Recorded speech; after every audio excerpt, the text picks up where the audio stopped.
Joan Landis, happy to be with you again today. So we're talking about how to avoid enmeshment and create individuation or independence. Enmeshment is simply a relationship that's a little too dependent for your age or your situation. So enmeshment might look like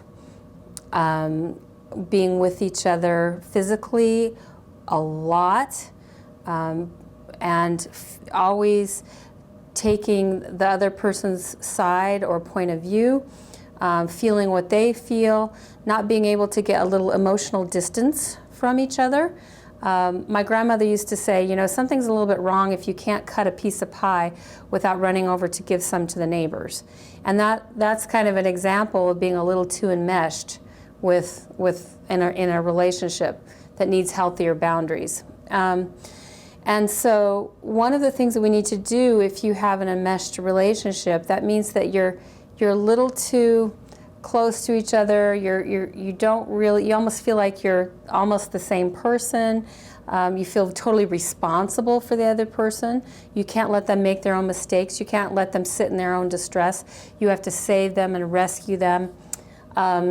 So that's some of the marks of enmeshment, and it can happen with just a couple of people, or it can happen with an entire family system where everyone is in everybody's business way too much, and it just can become overwhelming. And so what you want to do is you want to, first of all, notice maybe that might be a little bit what's going on in some of your relationships. Maybe you've got a little bit of enmeshment going on. Now, think about it in terms of your attachment style. Maybe if you have an anxious attachment style, then you want to become enmeshed in order to feel safer and feel like no one will ever leave you, because it will feel like tearing flesh to separate.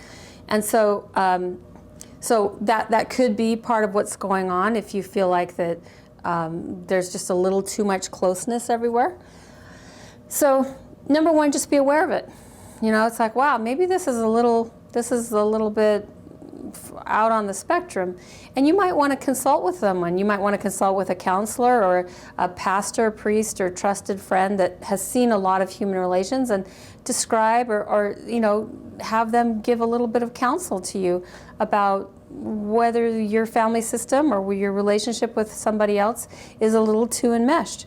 If you go to them and ask them, usually you'll get an honest answer. But nobody wants to come up and just tell you, hey, guess what? I think your relationship with so-and-so is a little too dependent. So if you ask them, you'll usually get an honest answer. And if you're not sure, ask a couple of people, and just kind of see. And then what you want to do is just be aware of it and then start taking steps to create some individuation or independence. So individuation is where a member of the group can actually go out and be an individual. It's part of independence, right? And so we want to be able to understand that this is a very necessary and healthy thing. It's a very necessary and healthy to have good boundaries that create this ability to have an identity different from the group, and that is actually a good thing. So you might need to make a little more space in your relationship, not be physically together quite as much, to take up some hobby that is not part of the life of this other person. Maybe change jobs, maybe, who knows, maybe you just have better boundaries when you talk to them. You're not spilling your guts as much. You're not being quite as open with your intimate feelings, and that's one way to have a kind of a healthy boundary and say, there's some things that I keep for myself, that I don't just mesh my whole personality into yours. So, if you start taking these steps just to get a little bit of distance, a little bit of independence from whatever the enmeshment system is, that's a good thing. Now, here's the interesting thing you'll find. You'll probably get some pushback, right? That people in the system or the other person in the relationship may start protesting. So you remember that about attachment, that when that connection looks like it's starting to come apart, that very often the person that's been very comfortable in that very close situation will start to protest. And that protest can look like a lot of different things. It can be verbal protests, it can be physical protests, it can be, you know, passive aggressive stuff.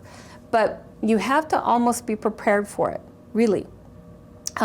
Because it takes two kind of dependent people to become enmeshed, right? And so if you've decided that you need to do some growth and you want to become a little more independent, this other person is not going to be quite ready for it. And so you just have to expect that there's going to be some protest and maybe some pushback and some bad behavior. They may unload quite a bit of anger on you and resentment. And so, or they might be victim-y and go, oh, you know, you're ruining my life, you're not here for me anymore, oh, you know. And so just understand and kind of expect that.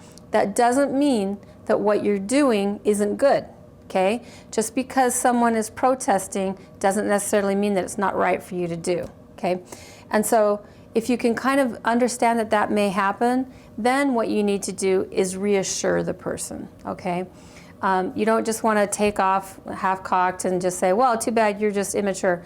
You want to actually reassure them. Say, you know, I'm trying to take some steps to be a little more independent, to stand on my 2 feet, to make some decisions on my own and not have to consult with, you know, everybody around me all the time. I think this is a good thing for me. And so, but that doesn't mean that I don't love you. That doesn't mean that we can't be great friends. We just don't need to be quite as enmeshed, because that was feeling a little bit heavy for me, or a little bit confining for me, and I just need to be able to do some other things on my own. And then when I come back to you, then when I am with you, I'm going to be fresher. I'm going to have more to contribute to the relationship, and it's actually a very good thing. So you can reassure them that it doesn't mean that you're not going to be part of their lives. It just means that there's going to be a little different pattern going on, and hopefully it'll be a little bit healthier. So I hope that helps. Just kind of, this is all a little bit of boundary work, a little bit of relationship work, and understanding, you know, people's core issues and how they're going to react in their emotional world. And it's cool because when you're on Resilified, you can kind of start putting these pieces together now and start seeing how this is all working. That attachment is so important, and that has to do with our core issues, and that generates our primary, secondary emotions and how we act out. And then this interactional cycle, very important stuff, very fun. So, you know, just have fun with that this week. And, you know, for an action item, if you would like to just notice ways that you might be a little codependent on somebody else, you know, if maybe your attachment style is kind of an insecure attachment style where you're kind of anxious, you might have formed a kind of an enmeshed relationship. And just start being aware of it. Take some steps to make a little bit of distance and have a little bit of individual identity, a little more independence, and then turn back and reassure the person that, you know, you think they're great, you love them, and it's going to be better for your relationship to have a little bit of space so that when you come back, you're fresher and can be there for them. So anyway, I hope that helps. Have fun with that, and we'll see you soon. Thanks. Bye.